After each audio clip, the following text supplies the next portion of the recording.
Bonjour mes chers compatriotes, bonjour les amis, bonjour les internautes.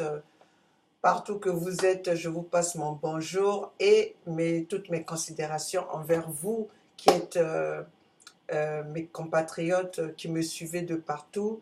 Et grâce à vos encouragements que je suis là pour venir partager les informations et essayer de discuter la situation de notre pays, de notre continent, notre si beau continent avec tous mes compatriotes. Mes chers compatriotes, vous avez aujourd'hui, qu'est-ce qui m'emmène là devant ma caméra? J'ai plusieurs sujets, mais je vais commencer par le sujet qui m'a beaucoup intéressé. Et ça fait un moment que j'ai évité, que je ne voulais pas en parler, mais sachant que ces dirigeants africains, sachant que l'information, l'actualité est là, nous devons quand même le développer avec vous, mes chers compatriotes. Que vous soyez au courant, que vous sachiez comment nous sommes dirigés. Car ça, avec cette mobilisation et avec ce partage, que nous pouvons, chacun de nous, donner son opinion et faire son analyse. Mes chers compatriotes, depuis le 23 octobre, nous avons entendu que Ali Bongo, en voyage en Arabie Saoudite, était tombé malade. En fait, quand il n'était pas tombé malade, il était pris par une fatigue extrême. Et cette fatigue l'avait emporté, l'a emmené jusqu'à l'hôpital, jusqu'à l'hospitalisation en Arabie Saoudite, dans un hôpital de l'Arabie Saoudite. Et jusqu'au jour d'aujourd'hui, c'était le 23 octobre. Aujourd'hui, nous sommes le 28 ou le 29 novembre. Ali Bongo ne se fait pas voir. Ali Bongo n'est pas reparti dans son pays respectif. Ali Bongo est absent. Donc, le poste de président au Gabon, il est vacant. Donc, les Gabonais aujourd'hui, ils n'ont pas leur président, ils n'ont pas Ali Bongo et ils n'ont pas le successeur parce que comme ces présidents-là sont égoïstes, ils ne prévoient pas après eux. Donc aujourd'hui au Gabon, le poste de la présidence, est vacant. Donc les pauvres, ils sont comme des orphelins qui ne savent pas quoi faire puisque le papa ne leur a pas donné les instructions en cas d'absence. Donc aujourd'hui, Ali Bongo se retrouve, il est en Arabie Saoudite en convalescence d'une fatigue extrême. Après un mois, tantôt on nous a parlé, il a fait un AVC, il est malade, il se reprend, il se rétablit, sa situation est stable. Bon, tout ça, c'est le diagnostic d'une fatigue extrême. Ali Bongo était tombé d'une fatigue extrême.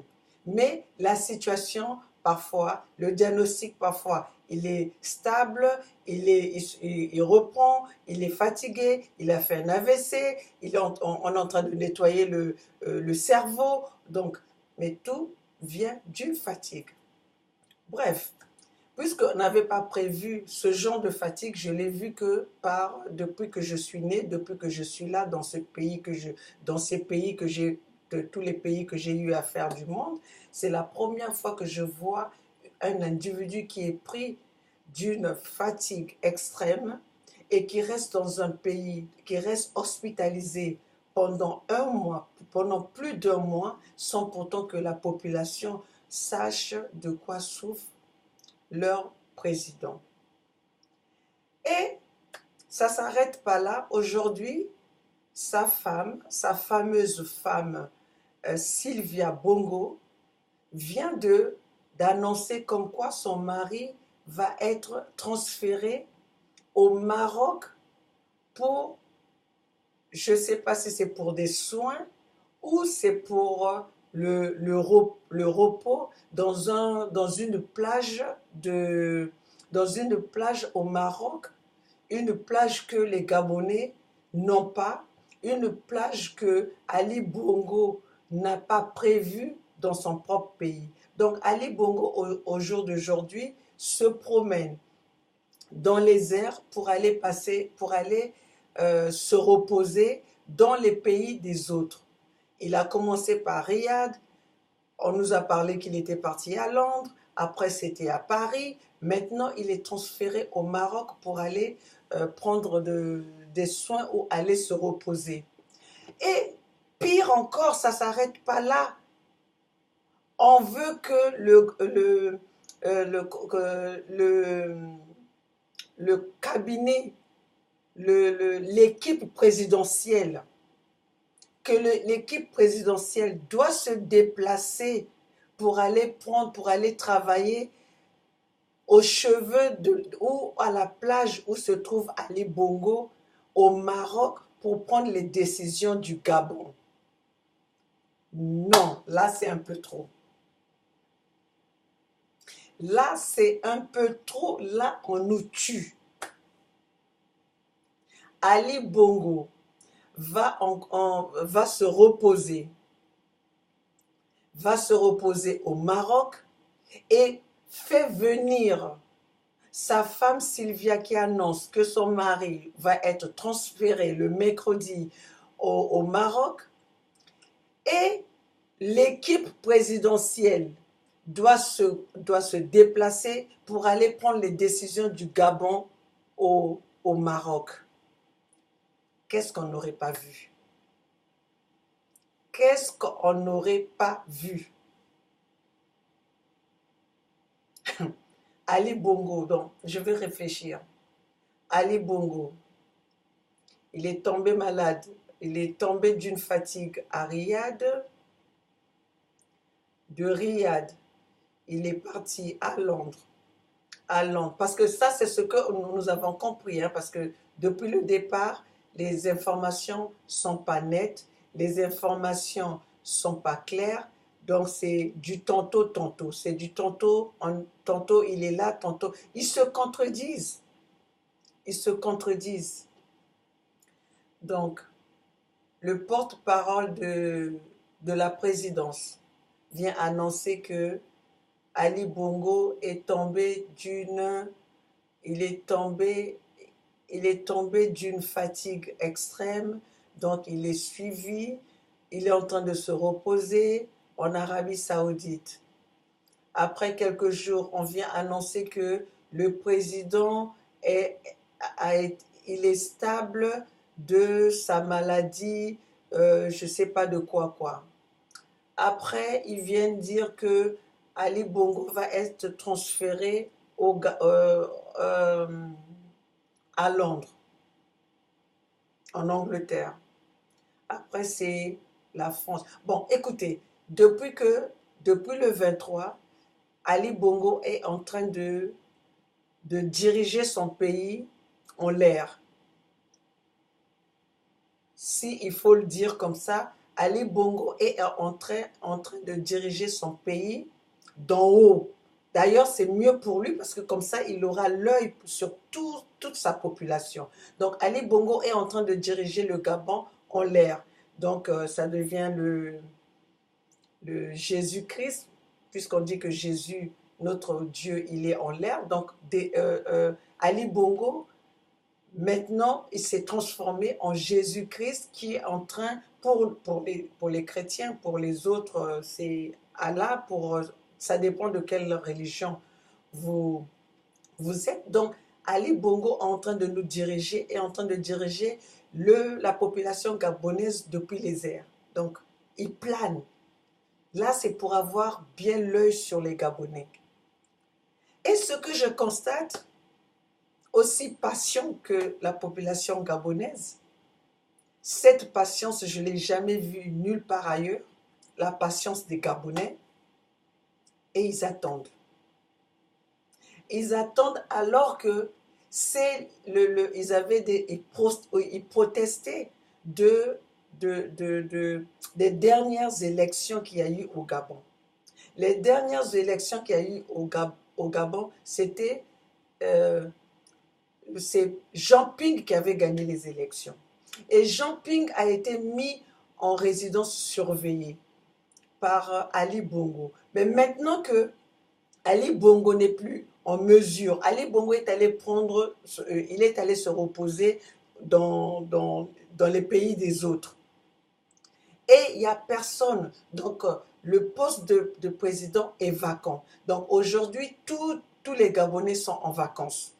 Tous les Gabonais sont en vacances parce que Ali Bongo est en vacances. Ali Bongo n'a pas prévu son successeur quand il va aller en vacances. Qui c'est qui peut prendre la relève? Qui c'est qui peut être au commandement? Comme ils trouvent qu'ils sont les supermans, ils sont les seuls à pouvoir diriger les pays, ils ne pensent même pas l'après eux. Donc aujourd'hui, le Gabon se trouve, tous les Gabonais se trouvent en vacances. Le Gabon se trouve en vacances. Si vous voulez quelque chose au Gabon, il faut d'abord aller au Maroc. D'ailleurs, je ne sais même pas s'il faut aller seulement au Maroc. Il faut d'abord chercher où se trouve Ali Bongo pour savoir où se trouvent les autorités, parce que tous ils doivent maintenant prendre des décisions au Maroc. Depuis mercredi, c'est là-bas, les décisions du Gabon sont prises au Maroc.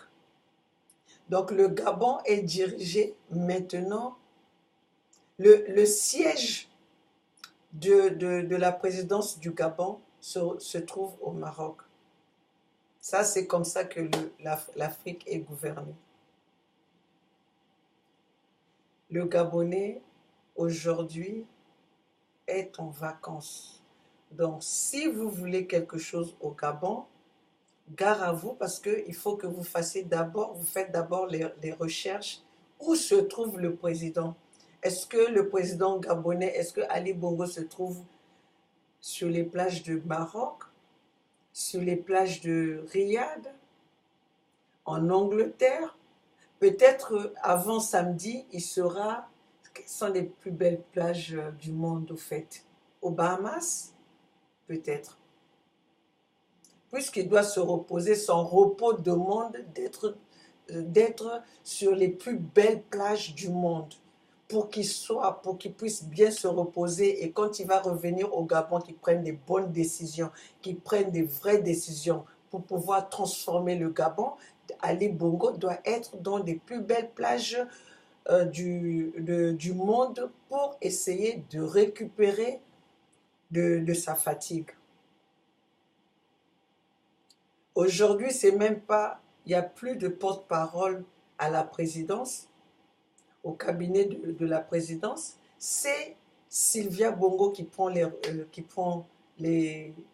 la relève pour venir annoncer ce qui se passe du président. Donc là, on ne sait même pas si elle vient annoncer au nom du mari ou au nom du président. Parce que si vraiment elle devient porte-parole elle vient donner des messages, elle transporte le message pour le compte du mari ou elle transporte le message pour le compte de la présidence. Mais la présidence devait avoir son porte-parole. Donc vous voyez un peu, quand ces gens-là, ils nous dirigent, quand ces gens-là sont au commandement, ils pensent que la présidence, diriger un pays, c'est comme quand ils dirigent leur équipe dans la maison, comme quand ils dirigent leur cuisinier, comme ils dirigent leur famille dans leur maison. C'est comme ça qu'ils dirigent aussi toute une population. Bon, moi les Gabonais, ce que je veux vous dire, vous êtes très patients. Vraiment, je vous donne une coupe, un trophée de la patience, parce que cette patience que vous avez d'attendre un président qui est allé en vacances et qui est en train de prendre son soleil sous les plus belles plages du monde, et vous êtes là, vous attendez, je peux que vous féliciter parce que là, vraiment, vous avez battu le record. Ali Bongo en convalescence et sera transféré au Maroc. Donc, la présidence du Gabon se retrouve au Maroc. Les décisions du Gabon vont se faire et vont se prendre au Maroc. Les décisions pour voir comment le Gabon va fonctionner, ça va se prendre au Maroc. Donc, oui, Ali Bongo est musulman. Oui, Ali Bongo. Puisque son père, c'était Omar Bongo. Donc, lui, c'est Ali Bongo. Mais il est allé voir son frère. C'est comment? C'est qui le président? C'est le prince de Maroc, c'est le prince VI ou les. Voilà, donc, bref, il est allé voir son cousin ou son frère, le prince du Maroc, pour prendre des décisions du Gabon. Donc, mes chers compatriotes, les Gabonais, réveillez-vous, réveillez-vous, réveillez-vous, les Gabonais, quand même. Réveillez-vous, les Gabonais, faites quelque chose, prenez votre avenir en main. Ali n'est plus là, prenez la décision avant qu'on vous fasse un coup d'État, un coup d'État comme on vous avait fait avec le père Bongo. Comme on vous avait fait avec Omar Bongo. Omar Bongo était mort depuis je ne sais pas combien de temps. On a attendu jusqu'à ce qu'on vienne vous dire que non, après 3 semaines, c'est là qu'on vient annoncer que Omar Bongo était décédé. Et toutes les décisions étaient déjà prises pour venir vous imposer Ali Bongo.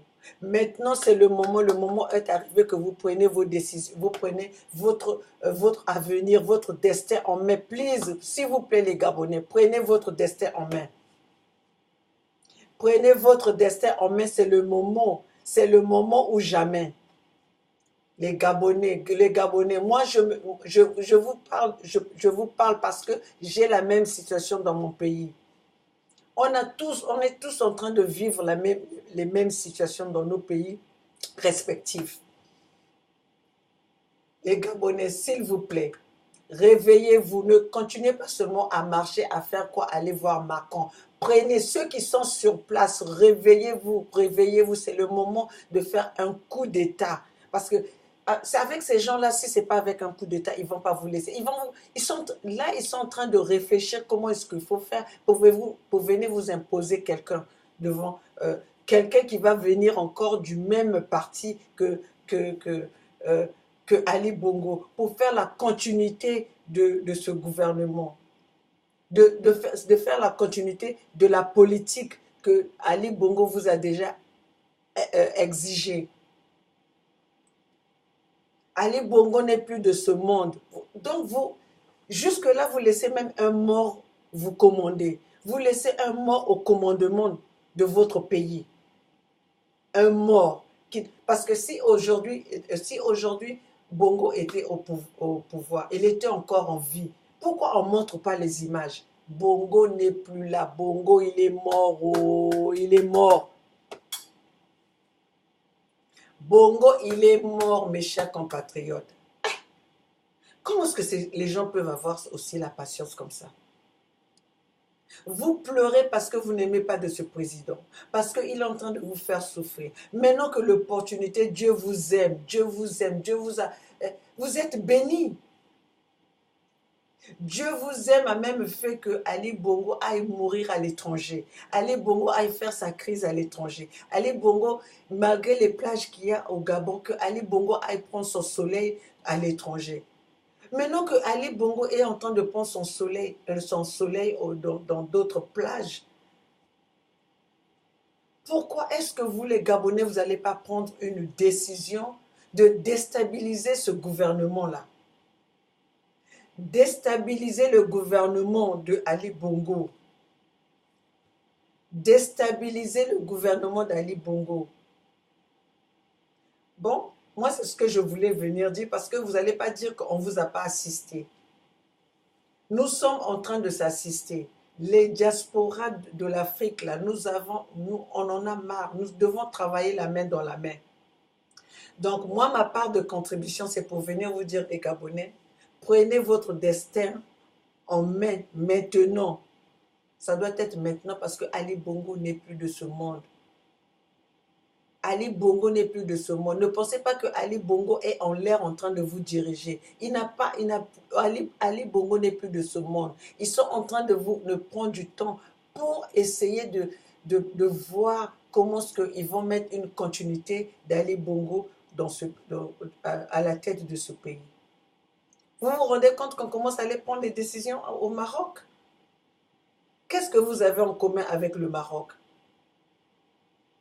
Qu'est-ce que le Gabon a en commun avec le Maroc? Soit disons que Ali Bongo a travaillé. Ali Bongo est pour l'émancipation de son pays. Ali Bongo n'a pas construit les hôpitaux chez lui pour venir. Il n'y a même pas un endroit où il peut se reposer chez lui. Ali Bongo n'a pas construit les hôpitaux chez lui où il peut prendre des soins, si c'est ce que nous entendons en disant qu'on est en train de le soigner pour son AVC. Donc il n'a pas construit les hôpitaux pour aller se faire soigner ailleurs ou aller prendre son soleil sur les plages des autres. Bon, écoutez, hein, moi, mes chers compatriotes gabonais, vous n'allez pas dire qu'on ne vous a pas assisté. On est avec vous la main dans la main. On est en train de vous donner les idées. Donc, c'est à vous de prendre votre destin en main. Maintenant, là, je vais aller m'occuper de ce qui se passe dans d'autres pays. Je dois aller m'occuper de ce qui se passe au Congo. Parce qu'il n'y a pas que Ali Bongo. Nous avons Paul Biya qui est aussi en train de diriger son pays depuis la Suisse. Paul Biya est en train de diriger son pays depuis la Suisse. Donc les Camerounais, ils sont orphelins, parce que si il faut l'appeler comme ça, ils sont orphelins parce que le président est toujours en Suisse. Bientôt cela va arriver aussi au Congo, puisque nous n'avons pas des hôpitaux. Nous n'avons pas des hôpitaux, donc cela va arriver au Congo. De toute façon, quand ils sont malades, la première des choses, c'est des avions médicalisés pour les emmener dans les pays des autres, pour les emmener dans les pays occidentaux pour se faire soigner. Ça c'est la technique des dirigeants congolais. C'est la technique des pouvoirs, des politiques africains. Donc, mes chers compatriotes, ça c'est comme ça que nous sommes dirigés dans ces pays africains. Je n'exclus aucun pays africain. Je n'exclus aucun pays africain. Parce que tous ces pays africains, nous sommes dirigés avec des gangsters. Ce n'est pas des présidents sérieux, ce n'est pas des présidents qui ont l'amour de leur pays. Je vais peut-être me rectifier en disant les pays anglophones de l'Afrique sont un peu émancipés. Ils ont pris un peu de l'avance.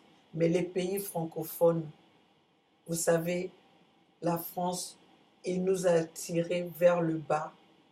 Et jusqu'aujourd'hui, c'est comme ça qu'ils sont en train de nous diriger parce qu'ils voient leur profit. Mes chers compatriotes, les Gabonais, surtout pour vous cette vidéo, et pour les Gabonais, prenez votre destin en main. Maintenant, je vais aller m'occuper de Denis Sassou Nguesso, je vais aller m'occuper de Kabila, je vais aller m'occuper de Paul Biya, je vais m'occuper du président du Niger, je vais m'occuper du président de la Guinée équatoriale, de la Guinée Conakry, Donc, tous ces dirigeants-là qui sont en train de nous mener, de nous diriger avec, avec un bras de fer, ben nous, la diaspora, nous n'allons pas vous laisser. Une chance que nous avons, nous, aujourd'hui, c'est les réseaux sociaux. Donc, nous sommes là en train de partager les informations. Nous sommes là en train de vous regarder, de surveiller tout ce que vous faites, parce que vous allez payer le mal que vous êtes en train de faire à votre population. Et ça, on sait que ça va arriver. Un jour, vous allez le payer. Vous n'êtes pas plus fort que le bon Dieu. Vous n'êtes pas plus fort que le bon Dieu. Un jour, vous allez payer le mal que vous êtes en train de faire à votre population. Mes chers compatriotes, ne baissons pas le bras, ne baissons pas les bras, ne nous fatiguons pas, parce que nous avons du travail à faire et nous avons besoin des gens qui vont tenir tête à ces présidents-là, à ces politiques-là. Nous avons besoin de tous et toutes les compatriotes. Nous avons besoin de toutes les diasporas du monde pour faire face à ces dirigeants qui pensent qu'ils sont intouchables. La lutte que nous menons, nous savons que nous allons la gagner. Et nous ne menons pas cette lutte-là pour nous, mais nous devons laisser une histoire, un changement pour les générations futures. Donc, mes chers compatriotes, menons ce combat avec force. La patrie ou la mort, nous vaincrons. Et c'est ça le combat de la diaspora et c'est ça le combat pour la patrie.